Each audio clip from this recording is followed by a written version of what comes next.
All right, we're rolling. Hello, everyone. I'm Chuck Eakes, and Quinn Morris is our genius producer, commentator, and Wyatt Howard has joined us again this year as a presenter. And happy to have you guys doing this, and really appreciate you guys doing this. This is our first of our NBOA varsity clinics. Uh, we'll have five more. 1 week for the next 6 weeks. Tonight, we're going to discuss jump balls and free throws, kind of dry subjects maybe, but both very, very important because we managed to screw the rules up just about every year on both these topics. And with respect to jump balls, we'd certainly like to try to get our game started off on a good note. And with respect to free throws, everybody's looking at us, and I'm telling you, you've heard me. For those of you who've been around for a while, you've heard me say this every year. When you screw up a free throw rule, you're probably really in the soup because the rules are fairly complicated, and coming out of those screw ups is how you come out of those screw ups is pretty complicated, and everybody's looking at you, and the ball's dead, and so it's just not good. So let's try to pay attention to this. Let's try to get these right. We're just going to hit some highlights. It's incumbent upon all of us to actually read the rule book. For those of us who are 150-year veterans, it's still incumbent upon us to read the rule book because we forget stuff. So with that said, I will say this too, before we get started. I will intersperse each clinic, including this one, with questions to us individuals. And I will look forward to receiving an email response to those questions from the individual who was asked to respond. And I'd like to get the response during the week of the clinic. So for instance, this first clinic is going to be released for viewing next week. It'll be released either Sunday night or Monday morning to be viewed during the week. Get me the response by that weekend, the following weekend at the latest, so that I can provide everyone with the answer at the next clinic, which will be that Monday night film. It will be filmed that Monday night. So, assuming I didn't confuse everybody, we'll go ahead and get started with a review on jump balls. Again, if we don't get the game started right, we can have some real issues. If we don't know the rules, we can have some real issues that are going to be very difficult to dig out of. And usually when we don't start the game off right, when we really mess up at the beginning of the game, kind of seems to go downhill from there, which is really not good. So let's treat jump balls with the importance that they deserve. Jump balls are just as important. We only have one unless we go to overtime, which we will have a clip of an overtime jump ball in a minute. But we usually only have one. So let's get it right. With that said, Quinn is going to take us through some kind of scenarios that involve whether or not you can substitute before the jump ball, what happens if we don't start with the starting players on the floor, those kind of scenarios. So Quinn, if you would get us started with that, I would appreciate it. Sure. So start of the game. We all know that no later than 10 minutes before tip-off, both teams are going to have a lineup submitted to the scorer. It's going to have denoted the five starters. Um, it, we'll talk about technical fouls more in a later clinic related to other things, really focusing on the jump ball today. But Just a reminder, there's a nice little chart in the back of the rule book that shows you all the different technical foul situations as they pertain to pregame stuff and other things that might occur in the course of a game. So check that out in the course of your review for the season. But so when it's time for the jump ball to be thrown up, the scorer's already got the starters, and the coach at any time, once the rosters or the lineup has been submitted, the starters have been marked. Anytime after that, the coach can substitute a starter for any reason he wants. I mean, because he's kicked off at the kid because he wasn't working hard in warmups. He can substitute anybody he wants for one of those starters at the expense of a technical foul. That technical foul is charged as a team technical foul. So it is a team foul, but it is not charged to the coach directly or indirectly. So the coach still retains his coaching box privilege that in no way affects uh, the coach's ability to stand during the game. Now, if the coach is substituting for a starter because the starter has become ill because they were goofing off in the layup line and he ends up rolling his ankle, he gets injured. If the coach is substituting a starter because of illness or injury, then there is no penalty. Okay, then the coach can make anybody can put any other person in place of that starter. Now, anytime you have a situation like this, whether it's substituting and there's going to be a technical foul or substituting because it's illness or injury, we want to make sure we're communicating with the table, right? So, let's go over, don't just go, oh, yeah, yeah, it's fine, right? That's where you want to go over. I would take the coach with the official, coach official over to the table. You know, okay, scorer. We're gonna change the starter who was marked as number 5 to number 15. It's because of illness, so there is no penalty. And also make sure the other coach knows. Don't just like assume everybody knows, right? Facilitating that sort of communication early in the game is just going to save you headache down the road. All right, so now let's say we whatever's happened. We're getting ready to toss the ball up. So as we go to the center circle, the referee's getting ready to throw up the ball, and the score hits the table. Or sorry, score hits or has the timer hit the horn. And the referee goes over to the table and they say, hey, number 15 is out there, but he's not supposed to be a starter. Number 5 who's sitting on the bench is supposed to be a starter.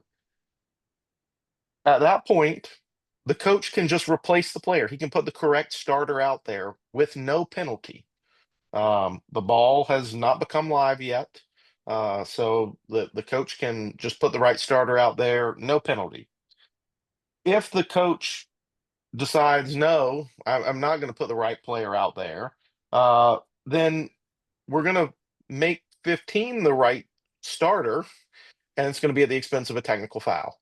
Um, so again, we're sort of in a way we're never going to start with the wrong players if we're notified in advance, because either we'll just correct it with no penalty by bringing the right player out on the court, or we will change the starter at the expense of a technical foul. Now, let's sort of imagine a similar situation where the referee goes out, is getting ready to, throw the ball up, goes out, throws the ball up. We go down, team sets up their offense in the front court, and then the buzzer sounds. And we go over and the score says, oh, number 15 wasn't supposed to be a starter. Well, at that point, it's too late to penalize. So once the ball becomes live to start the game, it is too late to penalize that specific infraction.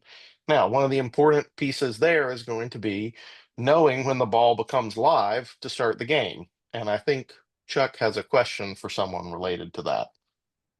Did, and that was excellent, by the way, Quinn. And the question, and this question is posed to Seth Struley.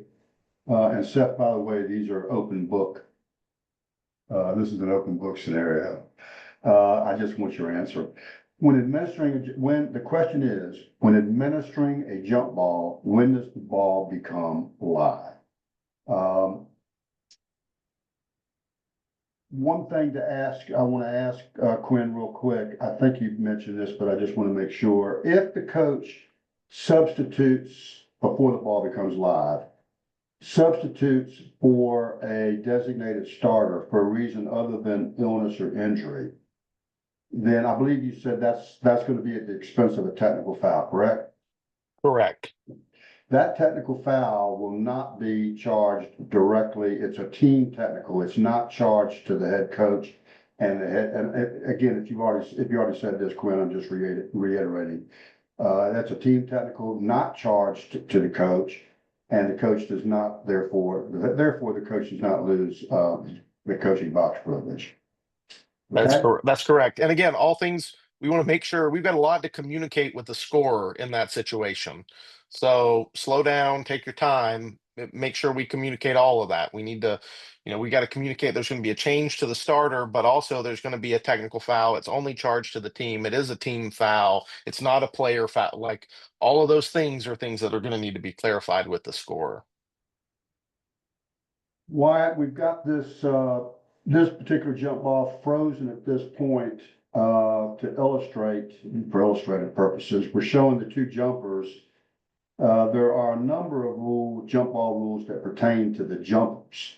And I want to go over these because, again, every year there are at least a couple of games that come to my attention where we've had a violation by the jumper that either the officials didn't realize that that's a violation, or if they did catch it, they didn't know how to administer it. So if you would please give us a quick review of the restrictions that are placed on jumpers, what they can and cannot do. Yeah, so this is specific to the two players in the circle doing the jump ball. So the first thing is that the jumpers can't touch the ball before it reaches its highest point. So they can't steal it on a toss. So this is important for officials to make sure that we have really good and consistent tosses. So no rec league tossing underhand. We're going to have it nice and high and pop it, or two hands, something to get it up and high so to try to prevent them from stealing it. But if they do contact the tip before it reaches its highest point, that is a violation. Jumpers also cannot leave the circle. So I've seen this before where you have a really tall player and a really, really small player, and they think they're being sneaky that as soon as the ball's thrown up, that jumper runs to the other side to take the ball away from the other jumper. They can't do that. They can't leave the circle. So they have to stay in the circle. The jumper cannot catch the ball. So they can't catch the ball until the jump ball has come to an end. So that's another important thing, is we have to know our definitions of when the jump ball ends. And then finally, the jumpers cannot touch the ball more than 2 times. So they can touch it twice. So a tap and then a tap again. That's our 2 touches. If they were to touch it simultaneously, jump and hit it with 2 hands, that would be considered a single touch. So they cannot touch it more than twice. They can't leave the circle. They can't touch the ball before it reaches its highest point, and they can't catch the ball until the jump ball has ended. So those are our restrictions. As far as when a jump ball ends, definition wise, the jump ball ends when the ball touches the floor, an official, another player, one of the 8 non-jumpers, so not the other jumper, one of the 8 non-jumpers, or the backboard. So at any point in time, once the jump ball ends, the jumper has the restrictions dissolve, I guess to say. The restrictions go away, and the jumper can catch the ball, touch the ball, and those different things. So that's good. Wyatt also discussed what happens if after the ball has been legally tapped, say the ball goes over to the right on this film, and these two players over here on the right, red and white, suppose they grab the ball simultaneously. We have a held ball at that point. What do we do then? Right. So this instance would require, if there is simultaneous control and we have another held ball, the two players involved in the held ball would re-jump. So we would toss the ball again with the two players involved in the held ball, but it's important that we would have to determine simultaneous. If we have possession and then a tie up, we're not jumping again. But if it's a loose ball and both of them grab it at the exact same time and we cannot determine that one had possession, then the two players involved would re-jump. Also, those players cannot be replaced, so the coach can't try to put a sub in to fix the small jumper versus a taller jumper. It's those two players. The only way they get replaced is injury or illness, or Very like good. a blood or contact or something that couldn't be resolved as well. All right. Very good. Can I add And something just quickly there, Chuck? absolutely. In that situation that Wyatt just described, the clock would have started when the ball was tapped. Time is going to have run off the clock by the time the jump ball, the held ball happens. You do not put time. We don't reset the clock. All that time that's expired stays expired. Excellent. That's a great point. And on that note, I have a question for Landon Raylan. And Landon, I've made this a true or false question for you. True or false, when the officials realize that they have started the game with the teams going in the wrong directions, by rule, they must disallow any goals scored and start the game over with the jump ball and 8 minutes on the clock. Is that true or false, Landon? If you didn't understand the question, give me a call when you hear it, and I'll go back over it again. But if they go the wrong way to start the game, true or false, once you discover it, you just wipe everything out and start all over again with 8 minutes on the clock. Speaking of 8 minutes on the clock, before we throw this ball up, we need all three officials in the crew to have swept the floor, including the clocks. It is not a good idea to start your game with 10 minutes on the clock. It's not a good idea to start your game with 7 minutes on the clock, unless it's a 7-minute JV game. But this is a high school game. It's 8 minutes. So we want to make sure that we've got 8 minutes on the clock. We want to make certain that we're going the right way. We want to make sure that we're 5-on-5, etc. A second question, and this one's for Brandel Kimmons. The question is, what are the officials to do by rule if a violation occurs during a jump ball? I ask this question because in real game situations, the officials have administered a jump ball violation incorrectly numerous times. So it doesn't matter what kind of violation, Randall. If one of the things that Wyatt says the jumpers can't do, if it happens, what do you do next? How do you handle that? Run this. Oh, Quinn, you're going to talk about on this clip. You're going to talk about the players off the circle, right? What they can and cannot do. Correct. All right, go ahead. All right. So let's just play this clip through a little bit here.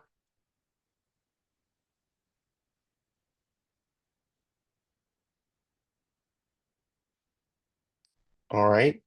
So let's go back to the beginning and let's talk. Wyatt's going to talk a little bit more in depth on the next clip about sort of individual responsibilities or general responsibilities of officials during the jump ball. But one of the things, as we're looking at non-jumpers, we need to be aware of, we must be aware of, is whether they are on the circle or off the circle.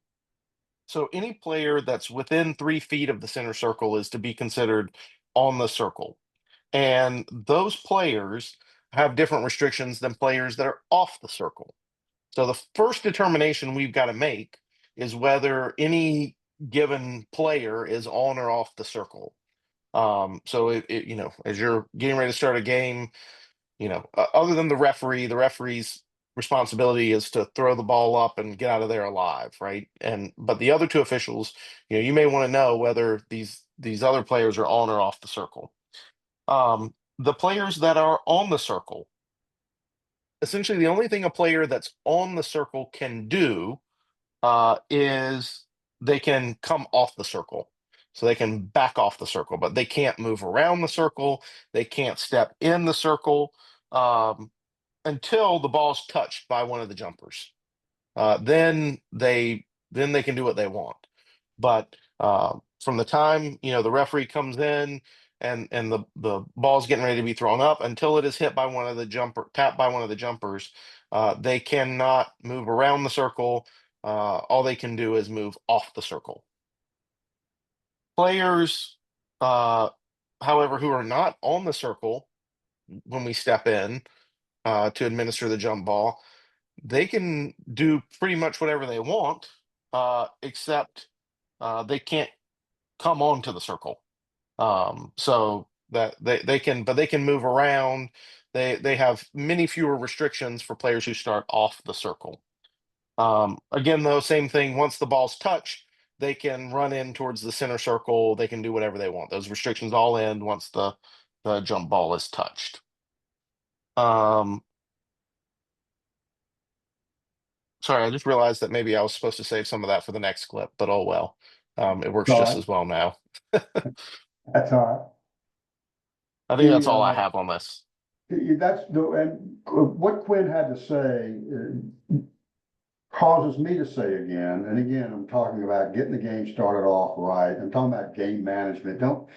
Don't say things that you don't need to say. Don't say things that aren't correct. Stick with rule book language as much as possible. So when this official comes in, this particular official doesn't do what I'm about to say, don't do. He doesn't do it, which is good. Don't turn to all the players and yell out something like, okay, everybody stay or don't move. Okay, everybody don't move. All the players off the circle, they can move just about anywhere they want to move, as Quinn said, other than they can't come onto the circle. But they can, and Wyatt's going to tell you that there's players on the circle, they can move too. They can't move as freely, but they can move. I also want to point out, and we'll run this through one more time before we go to the second clip. I want to point out the U1, the official that's in the U1 position on this particular clip. I like it. I think he looks fully engaged. He's ready to referee. He appears to be ready to referee. He appears to be ready to do all his responsibilities right from the get-go. It's a good look. Not sure that I like the position of the two players to our left. I'm not sure that I like that. I think I'd prefer that they not be directly behind the other one. Nothing good can come of that particular positioning. I probably would have stopped this if it were me, if I were the U1. I don't know how, Gwen, I don't know how you and Wyatt feel, but I probably would have held this up and asked the player in white to adjust his position so that he's not directly behind the player in red. That's me. But other than that, and then if we show the Quinn, Wyatt, do either one of you have a strong disagreement with what I just said? No, I think I just pose a question back to you, sort of your own words of like, would we have rule support in No, asking him to adjust his position? no, I don't think so. So They can't so occupy the same spot. I'd say they're occupying the only way I could get away with this is if I say they're occupying the same spot. But hey, I'm not sure that I need to have sometimes rule support. a way to deal with that sometimes, if you look at sometimes someone you go, oh man, nothing good is going to come of that. This might be a situation where you could go, I don't know what that white player's number is. Let's say it's two. Hey, two, just watch out. I don't want you to get your foot hooked up with his. Like and he may then just legitimately like pick his foot up, like because maybe he doesn't realize that, his foot's sort of right up next. And then if he doesn't do anything, then okay, I tried to prevent something and you didn't listen. Oh well. But sometimes you can just pose it not as a hey, you've got to do this, but more of a hey, watch out, heads up. Well, And good players will appreciate that too, usually. Even if they're like, no, I'm good, they appreciate that you're sort of trying to help them out. and I want to reiterate to Wyatt's point, you cannot force, you can't force a player to do something that they're not required to do by rule. You can't force that. You can't make them do something that they are otherwise allowed to do by rule. So, you're sort of on thin ice when you tell White you don't like his position, but I don't like his position. Run it through, I think, because we get to see a good toss here. I like the toss. Nice toss. All right, next clip is Wyatt's up. Now, Quinn, you're gonna be talking about the players on the center circle. Yeah, I sort of mentioned the rules around this earlier, Right. but we'll sort of. This is an overtime toss, by the way, as you can see from the the scoreboard. Obviously a high scoring game. Defensive struggle. Um, so again, in this situation, we have players here who are on the circle, right? These two players, I think, I mean, it's maybe hard to measure exact distances, but I feel confident they are within 3 feet of the circle. Um,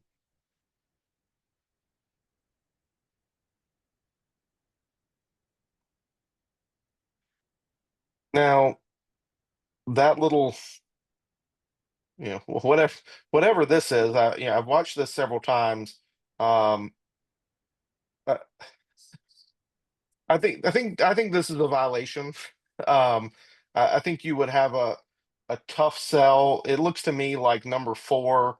And now again, I've had the opportunity to uh like watch this slow mo, repeat it over a bunch of times.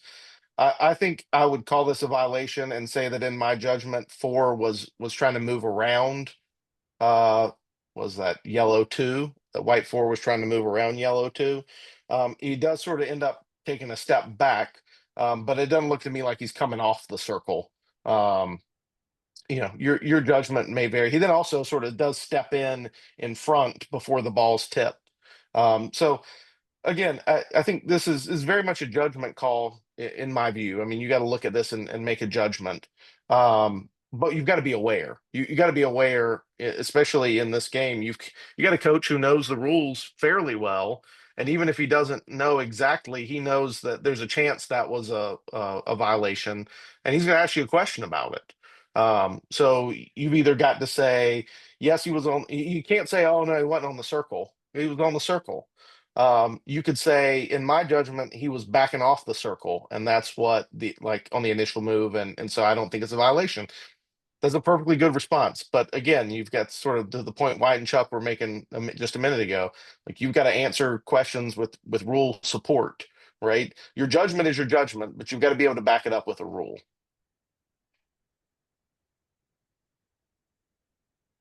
If you'll go back to the toss, there's a couple things I want to talk about before we get to Wyatt. Not only, let's just look at number. We're going to do this a couple times. We look at number 4 and number 2. All right, during the toss. So run that through, Quinn. If we decide that's it right there was a violation on number 4, if we decide that, then the question goes back to earlier. I was going to answer the question, but I've already asked it. What do we do? What do we do now that we decided that was a violation on number 4? The other part of this particular play, if you'll go back again, Glenn, to the beginning, I guess I gotta put my reading glasses on, is stop right there. The 2 players behind the 32 for gold and the player to the right, yeah. Let's assume for the moment, for the sake of argument, that they are off the circle, that they're not within 3 feet of the circle, okay? Well, we've already heard that the one constraint on them as in terms of jump ball restrictions is they can't come onto the circle until a certain point in time. So if you'll run this through, you'll see that they're moving constantly. Now, let's say that they've come onto the circle, okay? And let's say both of them came onto the circle at the same time. That would be, if you see it, that would be a double violation. We start every game with the jump ball and every overtime with the jump ball with one exception. One that's coming to mind right off the top of my head. But if we have a double violation here, all double the one exception would be if we have, that I'm thinking of right off the top of my head, is if we have a technical foul before the game starts. One technical foul by one team. If we have a technical foul by one team before the game starts, let's say one team dunks the ball before the game starts. Then we're going to start the game with free throws and the administration of the penalty for the technical foul. But in all other cases, we start with the jump ball. We start the game and we start the overtime with the jump ball. In this case, if we decide that that was a double violation, there is no alternating possession arrow at that point. So there is no point of interruption to go to, right? All doubles in high school basketball, whether it's a violation or a foul, all doubles go to point of interruption if there is one. In this case, I'm sorry. I think I'm about to screw this up. All doubles go to point of interruption if there is one. In this case, there is a point of interruption. There is no alternating possession arrow. So we go back to the jump ball and we start over with the jump ball. However, whatever time ran off as a result of the ball being legally tapped, however much time runs off is run off. We don't put time back on. We just go, we have to go back to the jump ball because that's our point of interruption. Did I say There that right? can't, well, let me take one small issue, the time issue. In that case, in this case, we're talking about the violation would have had to have occurred before the clock ever started. You're right. You're right. And actually, I was gonna bring this up anyway, because this is a situation where you could have the violation, but the timer inadvertently starts the clock, even though they shouldn't have. And now you're sitting at I guess in this case, 3:59, 3:58, and you actually need to have it back at 4 because the violation occurred before the clock would have legally started. 100% correct. I stand correct. That is absolutely right. And this game, I'm not saying that was a double violation. I'm not saying that was a violation. I'm saying if it had been ruled a violation, this is what we needed to do. The other thing, both coaches in this game are very, very conversant with the rules. They know a lot of rules. So back to both Wyatt and Quinn's point, if you're gonna rule that it is a violation, you better be able to give a good rule book explanation. If you're gonna rule that it's not, same thing. The last thing I want to say about this particular jump ball is, as opposed to the first clip we saw in terms of readiness of the officials and so forth, and I'm not saying that the officials were not ready to officiate. Certainly, as we come back in and the referee starts to administer this jump ball, first of all, he claims, understand that space that he needs in order to get the ball up, that's his space. If we need to move players back a little bit, or arms back a little bit, or elbows out of the way in order for us to get the jump ball up unimpeded, we need to do that. Number two, stop right there. The body language of the U1 in this case is excellent. Looks like he's ready to referee. Body language of the U2, not so much, maybe. Not saying that we are not fully engaged, but I am saying that from a body language perspective, I think that we could look a little bit more engaged, more ready to go, then we look here. And I think that we see that in comparison to how, the body language presentations from the first clip and looking at the U1 in this clip. Do you disagree with that, Wyatt? No, I agree. I think sort of foreshadowing to the next clip that we've got, the U2 is also not in correct position. Right. Yeah, the U2 is not in correct position. Our positions are the 28-foot lines. So he should be just above the 3-point line. If the ball goes his way, he's going to be great getting down to the end line. But if the ball breaks the other way and he's got to rule on, something on a quick three or something, he's not going to be ready. So being in correct position is, step one to looking prepared. And that kind of segues in, if you would, Wyatt, if you would just sort of give a general run through of primary responsibilities of the three officials in jump ball plays. All right, so primary responsibilities of the referees for the jump ball. So the referee is responsible for administering the toss, and the referee has that and making sure that the two jumpers are legal, that they're not crossing the line, jumping too early, those kind of things. And so the referee's main responsibility is just the toss. It would be hard for them to really rule on anything else until the toss is over and the player's kind of clear. The U1, who's table side in this instance, they have the responsibility. You see the hand up. They have responsibility of starting the clock. So ruling when we have a legal touch to begin the clock, and they would then chop the clock in. They also have the responsibility of assessing the toss, making sure that the toss is good. So if it is not a good toss, they would be the one to blow it back. And then they would have secondary responsibility on the jumpers as well as the players around. And then the U2 has primary responsibility for all the other players involved. So the U2 would be the one to primarily rule on any of these violations that we're talking about as far as players moving onto the circle and things like that. That would be their primary coverage. But I would hope that the U2 would also bring a toss back if it was very, very bad and the U1 did. Yeah, I appreciate you mentioning that because I was in a game one time where somebody got into a big argument. I think forget who it was. Somebody called the toss back. Who's supposed to call the toss? Who's got primary responsibility for the toss? Is it the U1, Wyatt?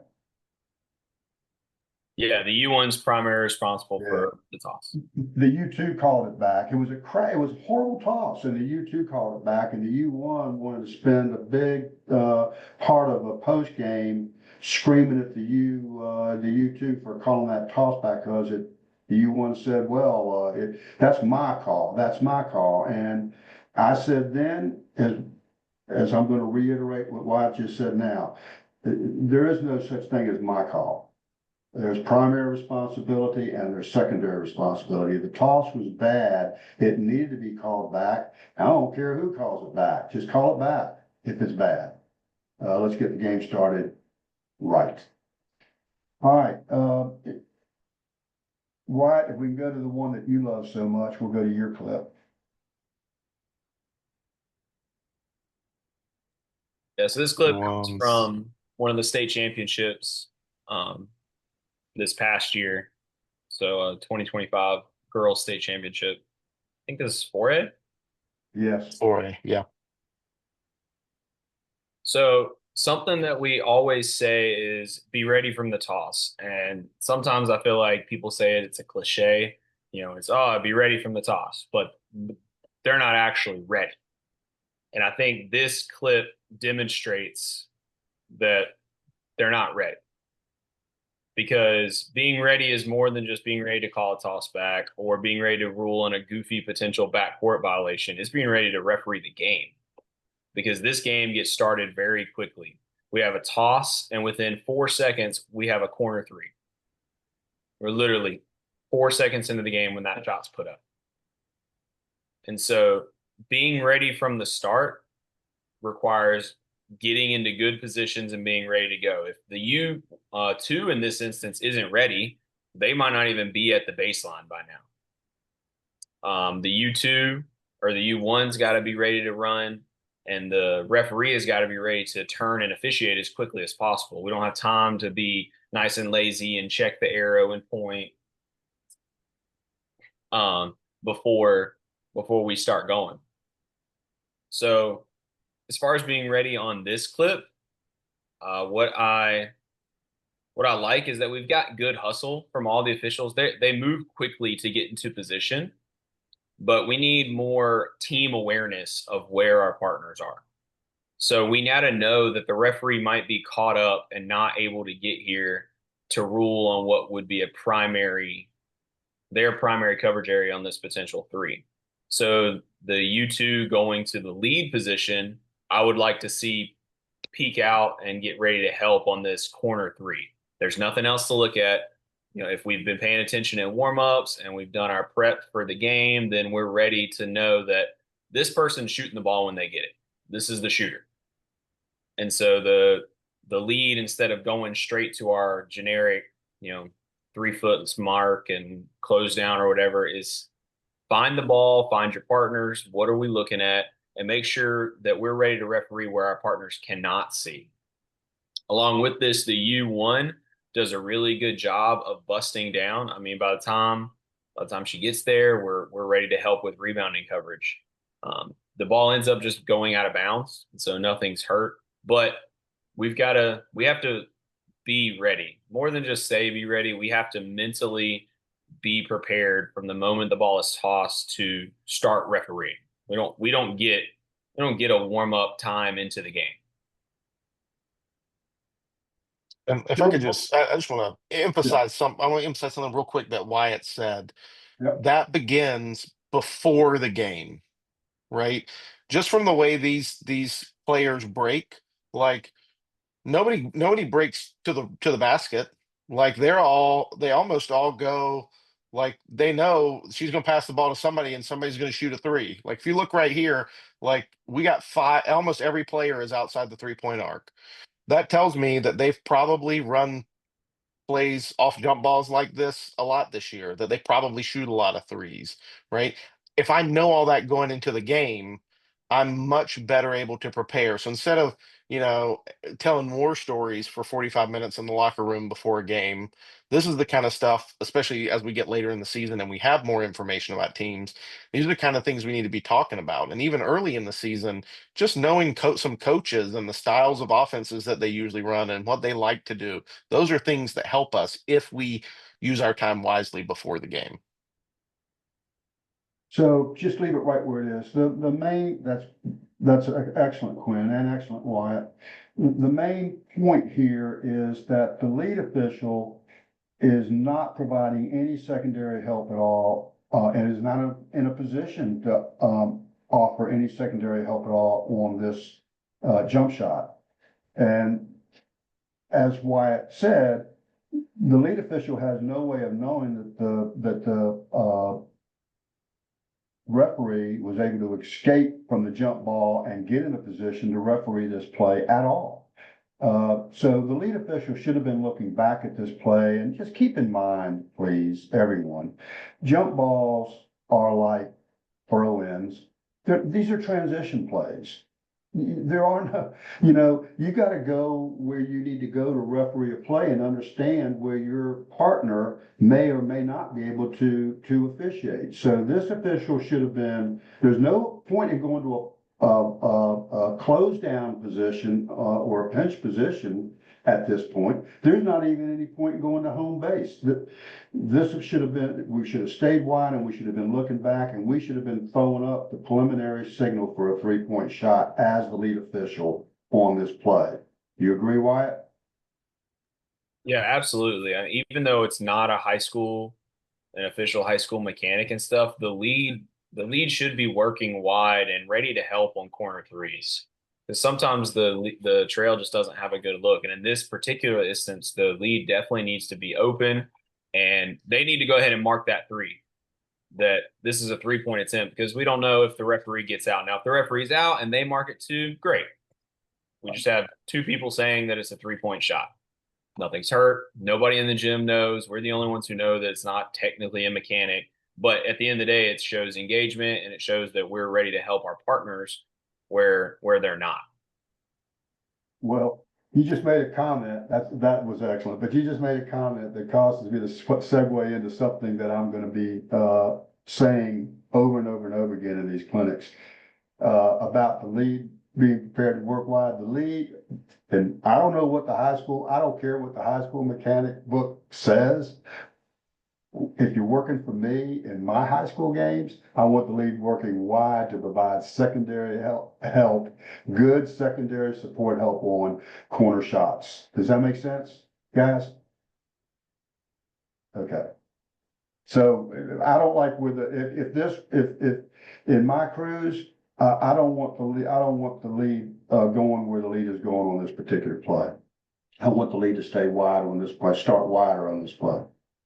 Okay, unless somebody's got something else to say about this clip or jump balls in general, we'll move on to free throws. We'll move on to free throws.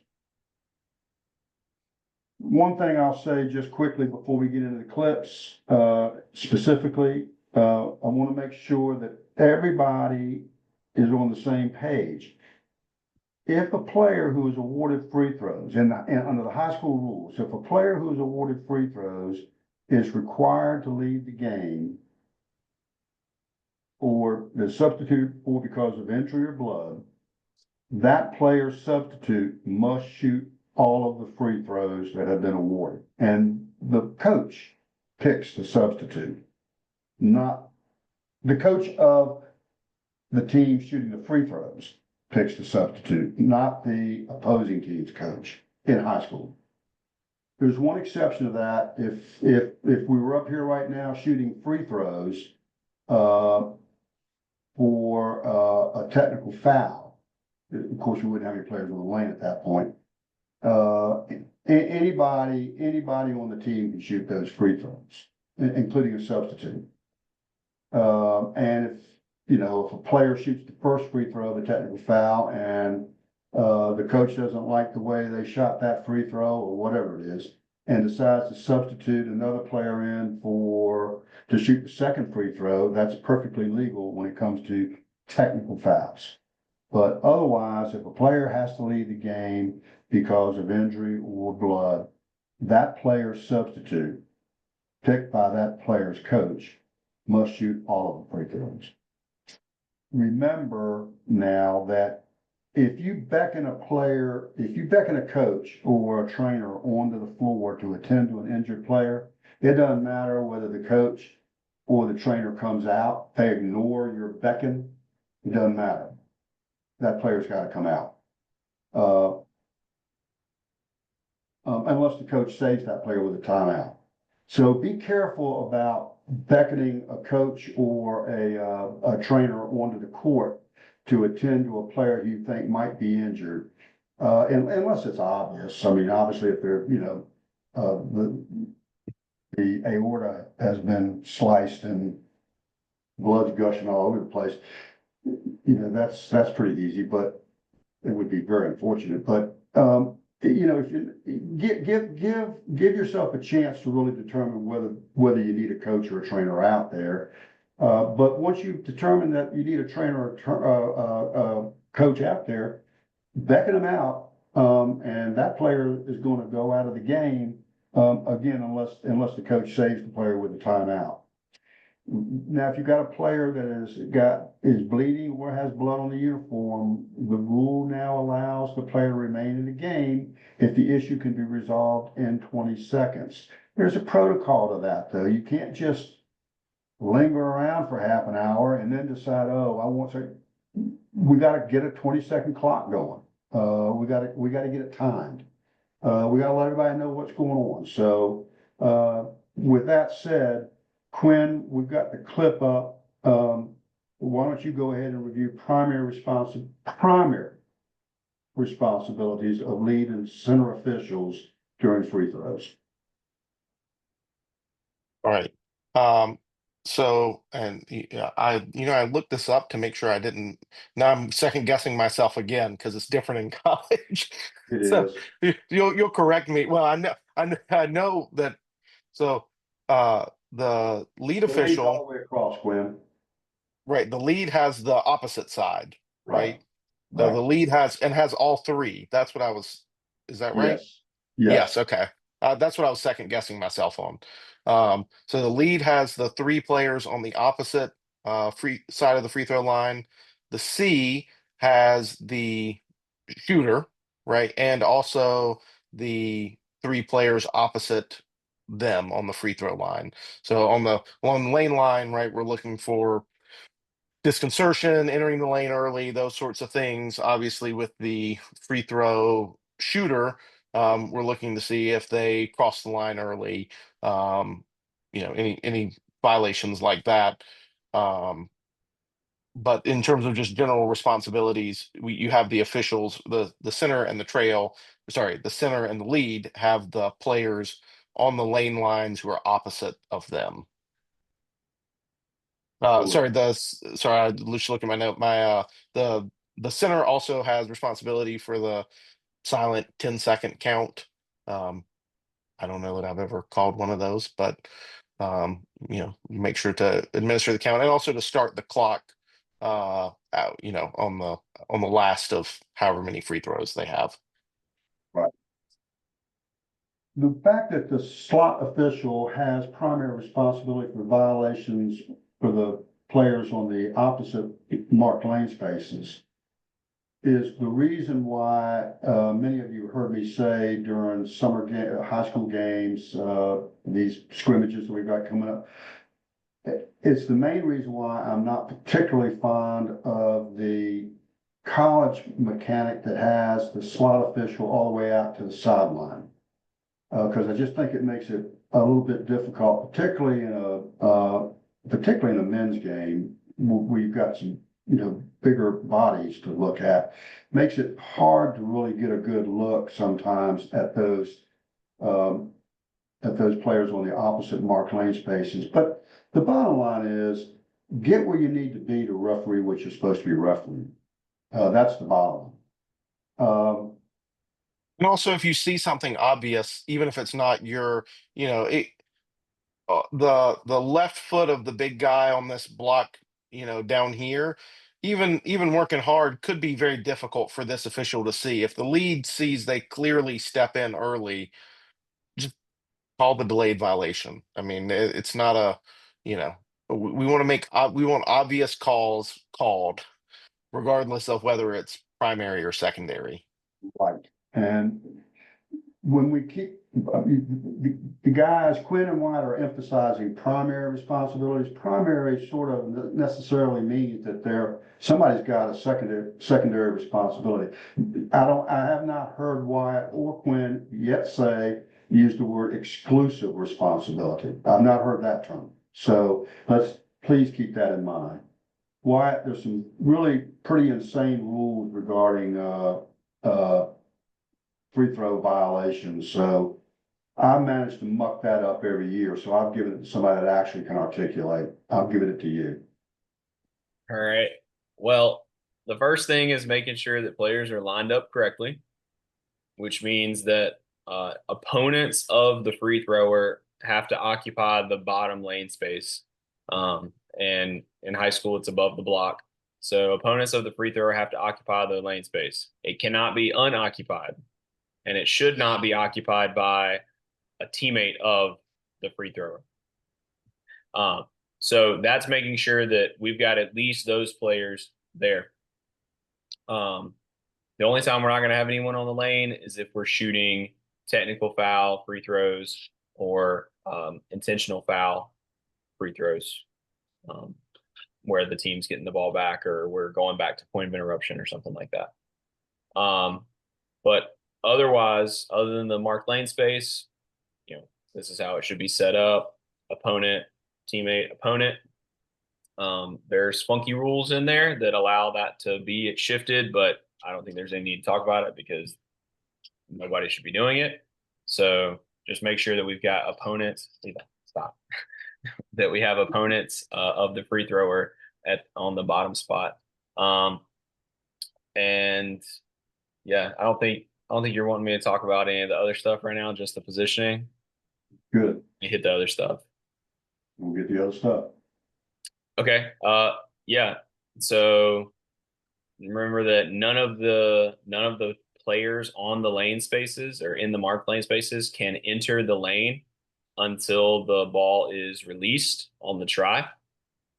They cannot enter the lane until it's released on the try. So it's not the rim or anything else, it's the try. And then the free thrower is restricted from entering until the ball contacts the rim. So the ball has to contact the rim, and then players outside the 3 point line are restricted from entering the 3 point line until the ball contacts the rim. I think that's pretty much it. Yeah, the players, they can't go in. You see it more often now, and I've seen it being called more often because it is a point of emphasis at the next level. So we see it in high school a little bit more, is players going in early from the 3 point line. That does matter. You think it doesn't until all of a sudden this player who came out of nowhere puts a layup up, and you're Right. like, where did this player come from? So it's really, really important to know where the players are and where they come from, and for everyone to stay engaged on free throws and not just assume that they're going to do the things that they're supposed to do. I think Quinn's going to be the one that talks about specific violations and what we do with when a player violates and double violations and things like that. Correct. That's excellent. And again, you segued into me, talking about I guess, am I up now, Quinn, talking about the trail official? Yeah. The trail Yes. official has primary responsibility for exactly what, Wyatt just talked about, and that is somebody from outside the 3 point arc coming across the 3 point arc prematurely. That is the primary responsibility of the trail. And the reason that you're seeing it so much is because, in the NBA, they can do that, but they can't do it at any other, I'm not talking about international ball, but in the United States of America, they can't do it at any other level other than the NBA. And there's a distinct advantage gained by when you allow players to do that. I'm not talking about some nickel dime, barely, I'm talking about, if it's obvious and you see it, from whatever position you see it from, you're gonna call it, but the trail is generally the one that's in the best position to be able to get that, and also in the best position to prevent it from happening in the first place. Sometimes you can see, I mean, especially a freshman or a sophomore player. Yeah, I mean, he gets up there and he's been watching some NBA games and he's got his motor run. I mean, he's revved up, ready to go from outside the 3 point line. And I mean, you can tell he's gone before she. They Sometimes you can line step, up like wide receivers. I mean, yeah, they got a staggered stance and like they're ready to run a route. Like right. they're ready to go.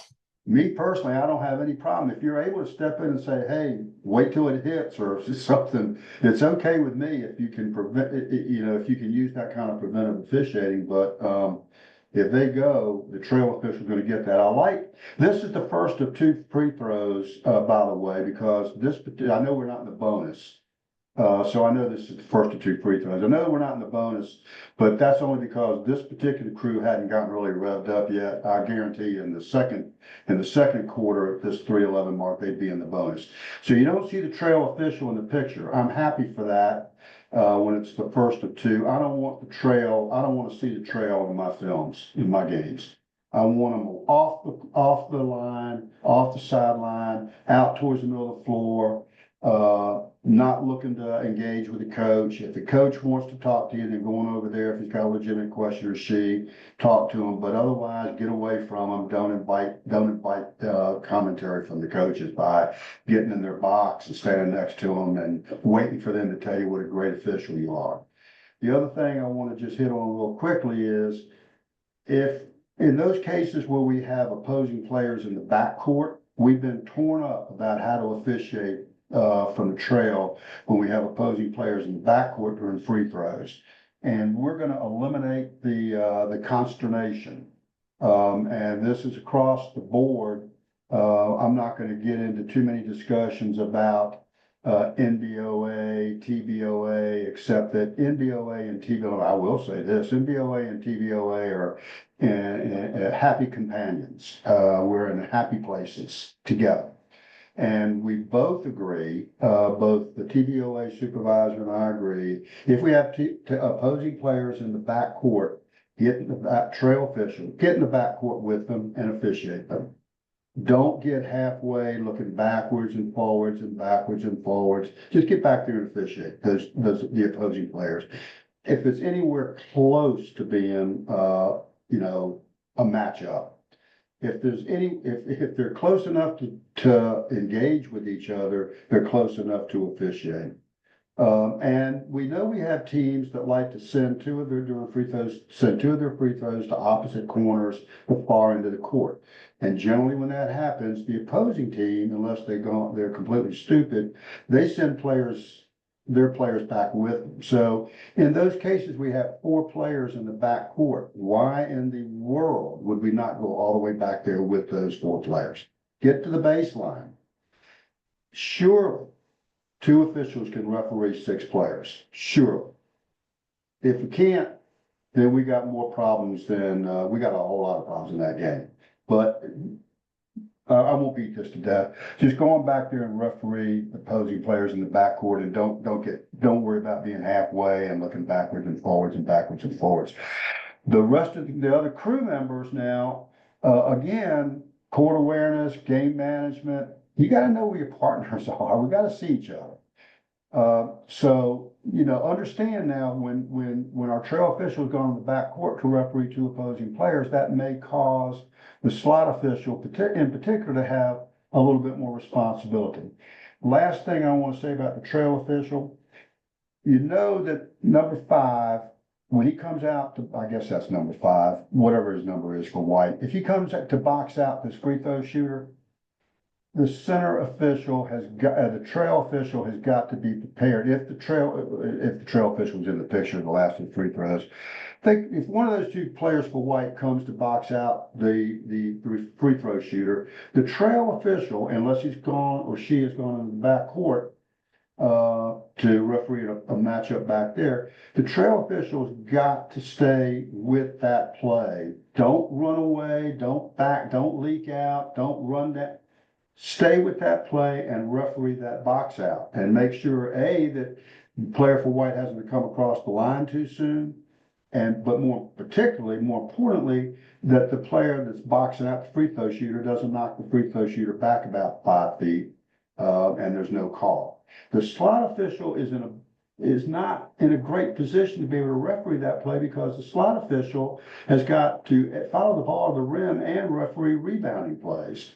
So they really can't focus on that box out play like the trail official can, which means the trail official has to step down on that free throw, assuming again that the trail official is not in the backcourt, step down on that free throw and referee between the free throw shooter and the box out.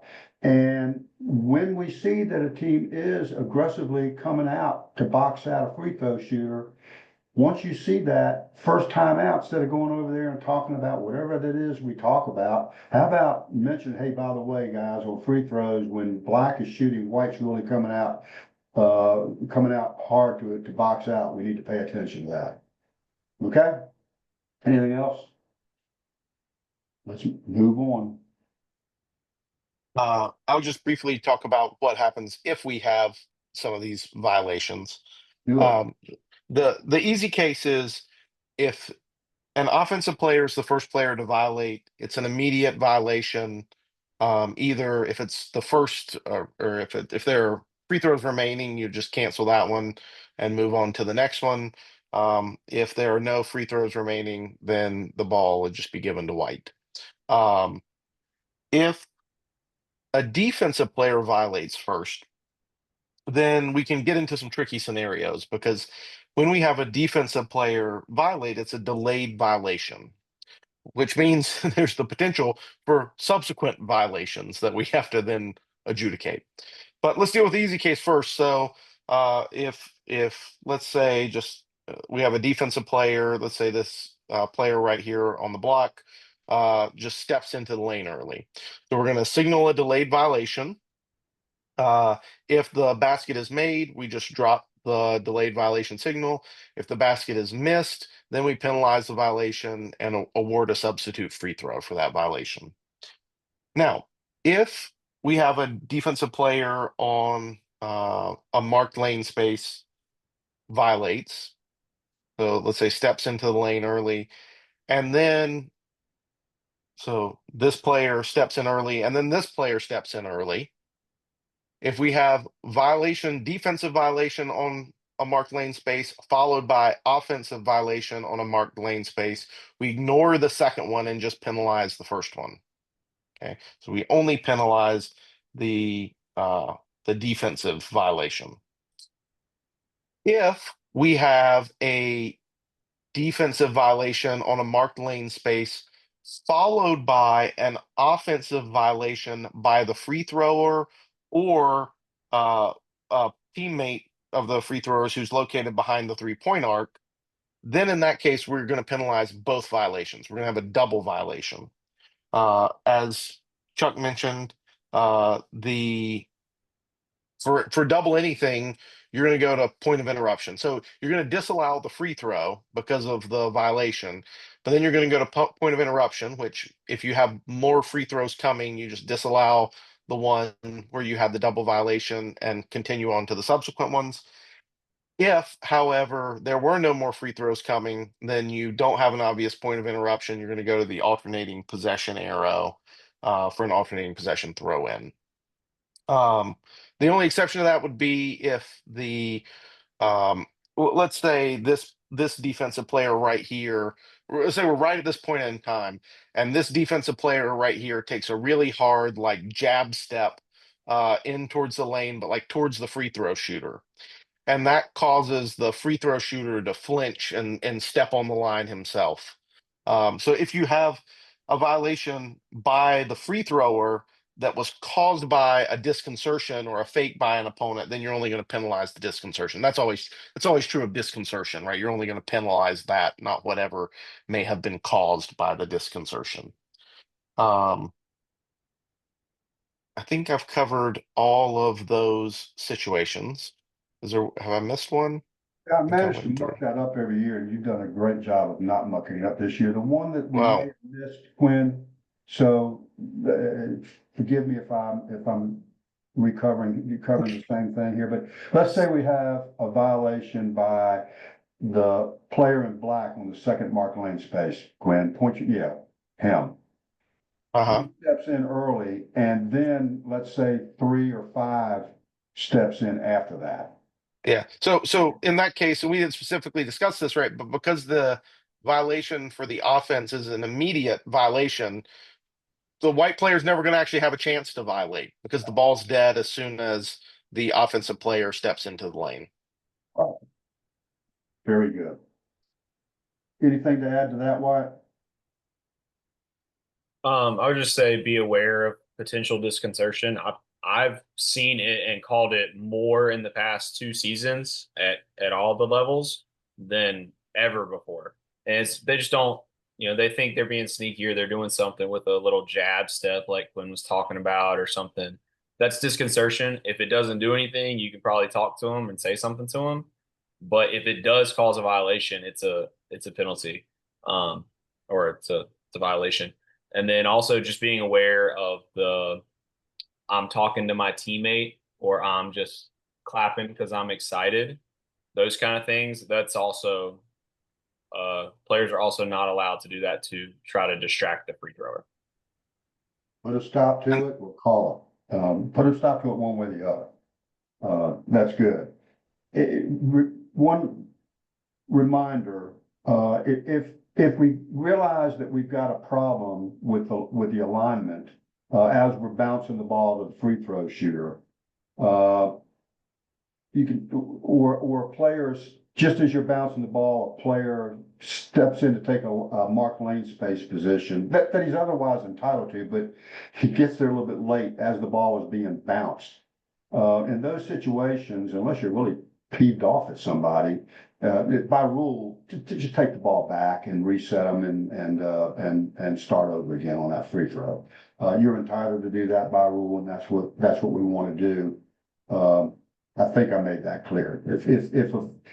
If a player for black is on that first mark lane space and it's not supposed to be there, you don't realize it until as you're bouncing the ball to the free throw shooter, just take it back.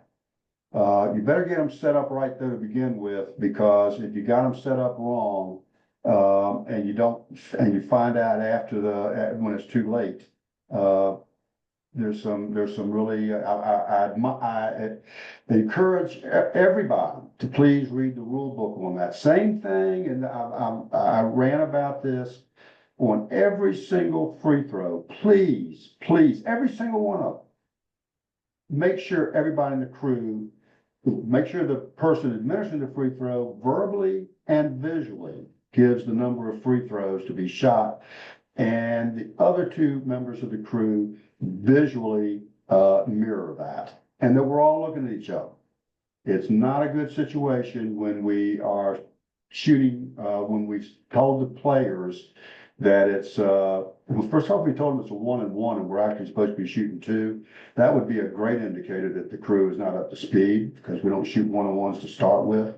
But we don't want to be doing that. And there are certain scenarios where if we get the number of free throws wrong, and we don't realize that we've gotten the number of free throws wrong until too late, we are in some real soup. And I think I'm pretty good with the rules, but there's some certain areas I'm not even sure how to get out of by rule. Let's be very, very communicative on free throws, but it doesn't do any good to communicate if nobody's looking at each other. All right, let's end up, unless somebody's got something to say, let's end up with questions for Victoria Harrison. Chuck. 2 questions, and they're both true and false. First, true and Chuck. false. Chuck, Go. I think Chuck. Wyatt's got.